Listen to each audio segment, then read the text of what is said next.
What's up, guys? Today's Thursday, October 25th. Be sure and check out the full version of NHL Inside the Lab over at Fantasy Labs. After the preview, stick around for some additional free analysis on today's slate per usual. And as a bonus, going to give you guys two of my favorite player prop bets of the night. And if you want all the player props that I wrote up today, you'll have to check that out over on the Action Network. Subscribe to the channel if you haven't already. Toss me a like on this video. And if you let me know in the comments what you would like to see going forward, that'd be really helpful. And all right, let's jump in. Sean, how's it going, man? Not too bad. Fresh off that Nazem Kadri goal that you were bashing yesterday. So he was actually leading the team in shots in that entire game. He was leading the game in shots through two. I'm not sure if he ended up there, but so that was a nice way to top off the night last night. But yeah, got a big slate today. Lots of news and notes, but none of it seems to be too big and important players. So we'll just not really touch on that. Make sure you follow the lines pages and our Twitter account to see if anything changes. But thus far, I haven't seen anything that drastically would impact the slate. Yeah, people don't care about the news and notes anyway. Let's talk about Kadri quickly. So if you guys don't know, Sean and I don't disagree on stuff that often because we're looking at a lot of the same things. But the few times that we do disagree and I actually have like a lot of kind of gumption towards something, Sean just runs absolutely pure, like every single time. As soon as I was like, oh, like, and I understand, like we talked about it yesterday, Sean was on Kadri because the value was like pathetic. Yeah. And it was a really small slate. So I understood that after looking at it a little bit more, but like I still probably wouldn't have played him. So basically, after I said that about Kadri, he was basically a lock to be the top value option on the slate. Like had to be. Yeah, a good bit of news and notes for that stuff. If Joe ever takes a hard stance on something and I'm on the other side, just lock in whatever I say. It's going to bat about 1,000%, so you're good. Yeah, I mean, if you guys have been watching this show, Sean never gets anything wrong. So, like, maybe just, like, don't listen to me at all. Maybe I'll just let Sean do the show from now on. So, all right, anyways, 10 games today. Let's jump into it. We are on the team ratings page. Pretty solid matchup for Chicago. Again, one of those teams that shoots the puck a ton in a really good shot-based matchup against the New York Rangers at the top. Not surprising to see them at the top for the Corsi expectation. We do also have Dallas in a pretty good spot against these Anaheim Ducks that have been giving up a ton of shots as well, top four in Corsi. And then Calgary is at home against Pittsburgh. And then our Phoenix Coyotes that just like to shoot, not score. Sean, what do you think with the top of this page? Yeah, I think that we definitely have some decent spots. Dallas against an Anaheim team that's just giving up a pile of shots. Dallas is a team that generates a lot of shots, so I think that Dallas is in a fantastic spot. I think Chicago's in a great spot again. Someone we didn't really mention the other day but ended up popping in our models later in the day was Brandon Saad, and he ended up having a massive game on Tuesday night.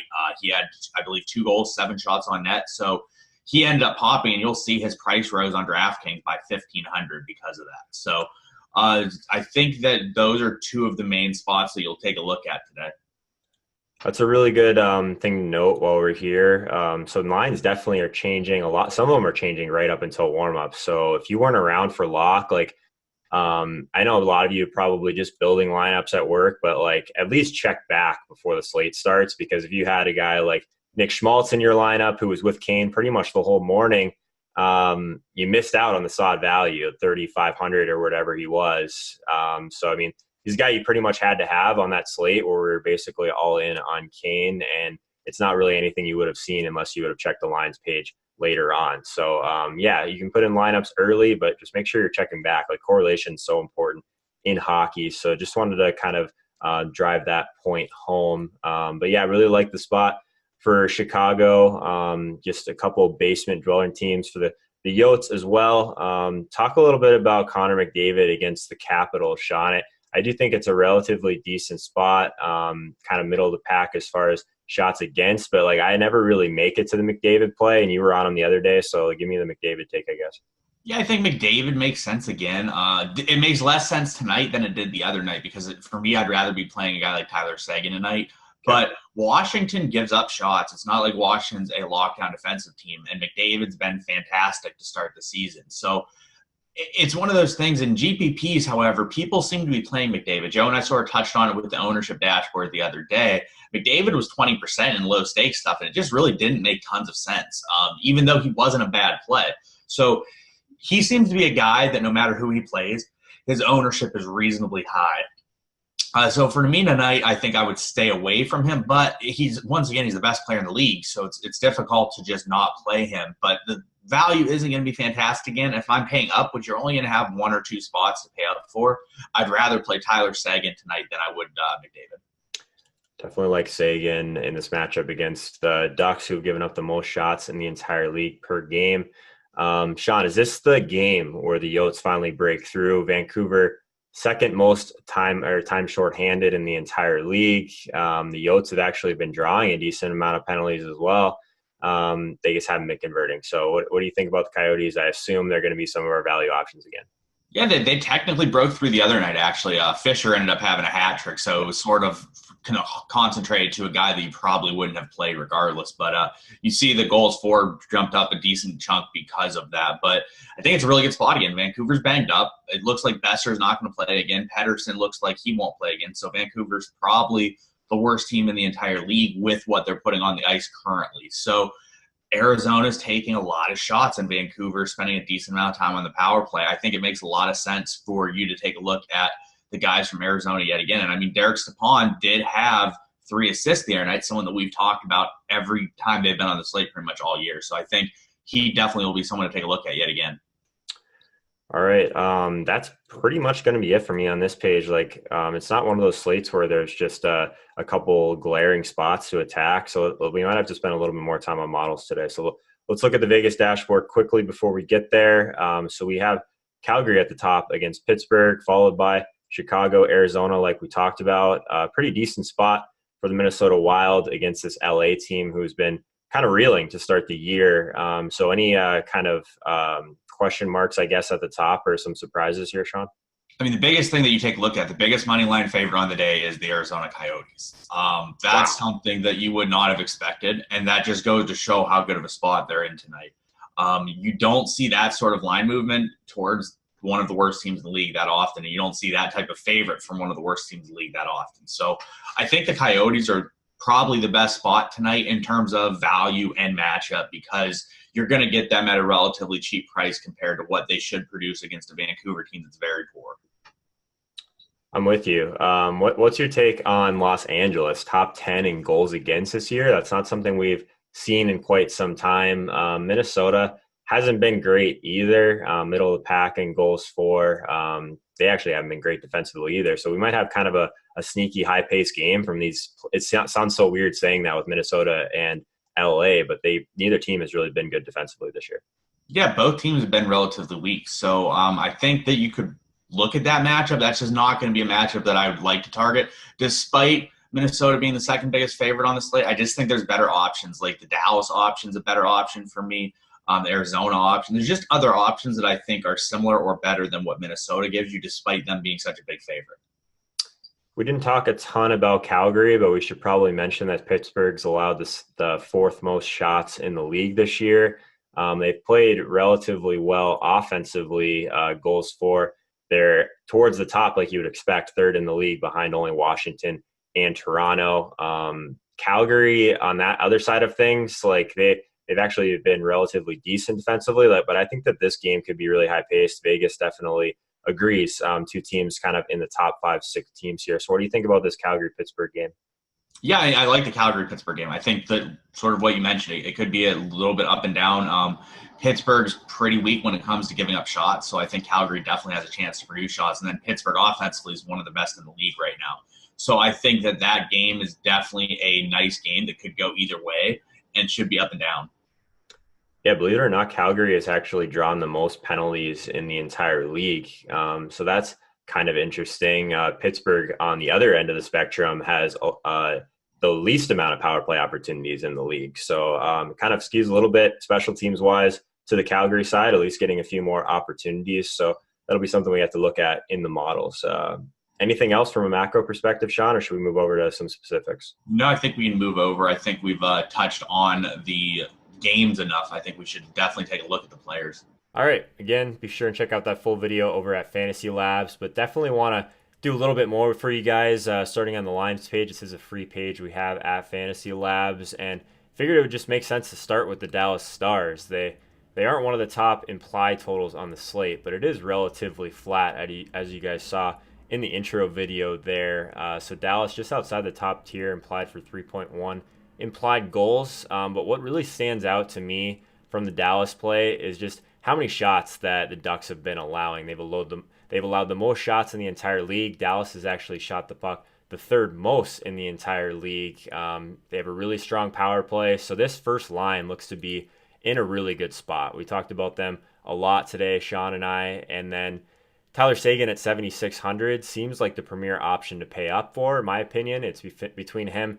and Patrick Kane, who we'll get to. But Tyler Seguin, just one of those high volume shooters we're always trying to get to, right? He's in the 99th percentile in shots over the past month, and 99th in shot attempts, in shots plus blocks, in power play shots, all these different metrics that really matter at the center position. So definitely want to do everything I can to get to Tyler Seguin. He's our top shot prediction over in our models today. And the great thing about Seguin is they're rolling through some of these younger players on this first line. Today, it's going to be Justin Dowling. It was Tyler Pitlick the other night. So it just gives you a lot of savings. This stack actually isn't too expensive for this first line. So mixing in JB Benn at 6,400, who's kind of underperformed this year a little bit, but definitely think that at his price, he's very reasonable. On the power play, Tyler Seguin, get Downing on the power play as well at 3,100, and Jamie Benn just in this spot. It makes so much sense, right? Just because the Stars have been really good on the power play this year, third highest power play percent in the entire league. And then Anaheim just gives up so much shot volume. So I think that this is where you start your build today. Even though they don't have the top implied total, definitely think that I wanted to make sure we touched on Dallas quite a bit. Really love that first line. All right, so besides that, at the center position, one guy that I do want to talk about is Jack Eichel. He's one of those high volume shooters that we always talk about at 6,900. I think he's still a good price point. I think he's got a pretty strong floor relative to some of these other guys we're going to talk about. So it's for me, it's in between Sidney Crosby and Jack Eichel in this price range. Crosby's over at 6,700. We know about Crosby. This is only the second time in the last 4 years he's been priced under 7K. I talked about that on one of the shows earlier in the week. So I like Crosby a lot. 99th percentile in Corsi, only center on the slate actually that hits that mark. But his shot volume's down, only 84th percentile in shot over the past month for Crosby. So that's why I wanted to talk a little bit more about Jack Eichel. At this price point, you just get a really nice floor from a guy that's in a pretty good matchup as well. Montreal, they're definitely in the bottom half in shots against this year. Jack Eichel, 99th percentile in shots. So he's one of those guys, top 3 in our shot predictions, as you can see. 5, 5, 4, just really strong floor from this guy. He's involved on the power play. Jack Eichel, I mean, on a slate like this where you really want to try and get up to Seguin, maybe you want to get up to Patrick Kane, I think Jack Eichel is another really safe option in that range at the center position. So let's move over to winger. And yeah, I do need to talk about Patrick Kane because this guy has been on an absolute tear. A lot of times on slates this big, we'll look to guys like Alexander Ovechkin. He's 500 more than Kane today. So Kane is at 7,500. Ovi is at 8K. I prefer Kane. He's put up almost as much shot volume as Ovi, even more in the recent games. So he's been scoring a ton. This Blackhawks team in general, their system is really skewed towards shooting the puck a lot lately. And Patrick Kane seeing a good usage on the power play, 96th percentile, and power play shots over that same time period. At 7,500, really want to try and get up to him. The Blackhawks have our highest Corsi 4, as you guys saw earlier, as far as their expectation. It's tough because I really liked Saad. It's unfortunate that the lines came out after we talked about the Blackhawks the other night, where Saad was like 3,500, ended up scoring 2 goals, and Nick Schmaltz was actually on his line most of the morning. So definitely check out this team lines page before you lock in your lineups, guys. So after I submit this video, a lot of times things can still change all the way up until warmups for a lot of teams. So if you missed out on the Saad value and you're kind of wondering what happened there, it was a pretty late addition to the lineup. It's something that didn't even come out until warmup. So keep an eye on that. Don't mind Saad at 4,800 if you're stacking up this line. Patrick Kane. I really like Taves as well. The problem with Taves is they don't correlate with Kane on the first line, and they don't correlate on the first power play unit. So it's really tough. I think Taves is a really strong pivot in GPPs. If Kane tends to underperform, you'll get Taves at a lower price point and much lower ownership, but still more kind of locked in to getting up to Kane. Duncan Keith at 5K. We've talked about it a lot, guys. So these Chicago guys, they've been shooting the puck a ton. Definitely think Keith is in play at 5K, 94th percentile in shots plus blocks, 97th in Corsi. So really like him. But let's not go past winger just yet. Mentioned Ovechkin. Ovechkin, 99th percentile in shots. You probably don't need me to tell you that. He's a high volume shooter, but at 8K, I think I just prefer getting to Sagan today.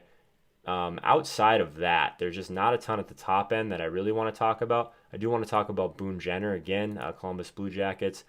Winger, he normally isn't on the power play. So this is a guy we've talked about for a couple of years now, Sean and I, as a high volume shooter. He's in the, 95th percentile in shots. So that's not surprising. But now he's on the power play, seeing a little bit more time on ice. His price hasn't moved a lot, guys. I think 4,100 is really reasonable for him.